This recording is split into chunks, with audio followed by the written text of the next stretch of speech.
and 314 for a shooting at Century Theaters. I got people running out of the theater, they're shot.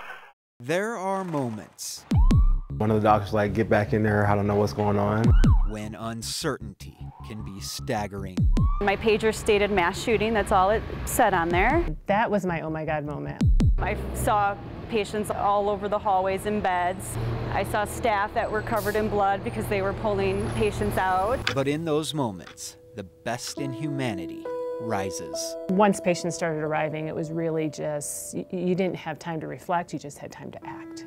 Good trumps evil. Everybody was very professional, very kind of committed and determined to provide great care. Everybody worked great together. This is the group that put lives back together that fateful night 7 months ago.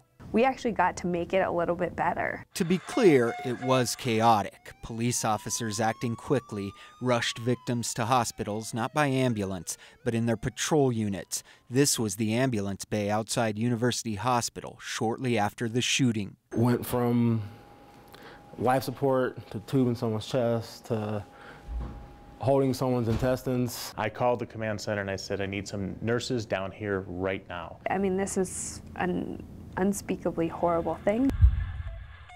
Yet despite the chaos, it was under control.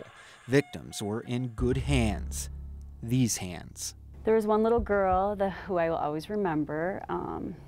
Both her parents had been shot and the little girl was crying for her mom.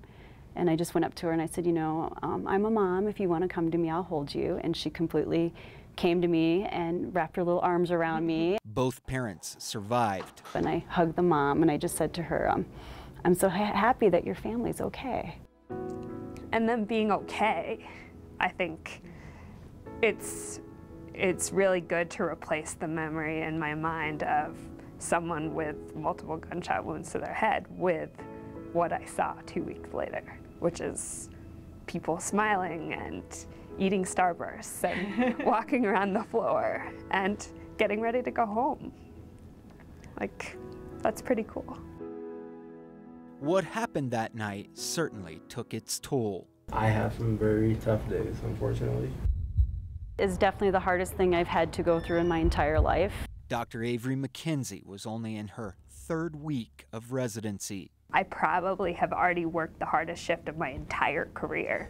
Yet long after the physical exhaustion has passed, the emotional wounds remain fresh. It was really hard and it affected our staff A lot. a lot. You don't forget it, unfortunately. Newtown was difficult because it kind of flashes you right back to it. 22 gunshot victims came through these doors that night. Doctors didn't lose a single one of them. Extremely proud. Words can't describe it. Beyond words. Beyond words.